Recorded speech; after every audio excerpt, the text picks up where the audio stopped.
దేశంలో డిజిటల్ మోసాల ద్వారా 54,000 కోట్ల రూపాయలను ఆగంతకులు కొల్లగొట్టిన తీరు పచ్చి దోపిడీయేనని సుప్రీంకోర్టు అభివర్ణించింది.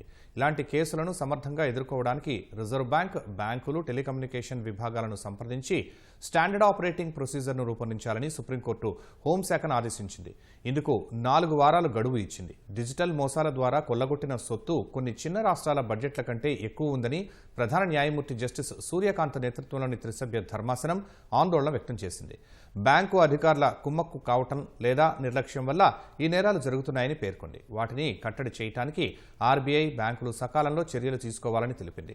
దేశవ్యాప్తంగా డిజిటల్ అరెస్టు కేసులను గుర్తించాలని ధర్మాసనం సీబీఐని ఆదేశించింది. డిజిటల్ అరెస్టు కేసులో దర్యాప్తును కొనసాగించడానికి కేంద్ర దర్యాప్తు సంస్థకు అనుమతి ఇవ్వాలని గుజరాత్, ఢిల్లీ ప్రభుత్వాలను ఆదేశించింది. డిజిటల్ అరెస్టు కేసుల్లో మోసపోయిన బాధితులకు పరిహారం ఇవ్వడానికి ఫ్రేమ్వర్క్ రూపొందించాలని ఆర్బీఐ, టెలికాం శాఖకు సూచించింది. తదుపరి విచారణను 4 వారాలకు వాయిదా వేసింది.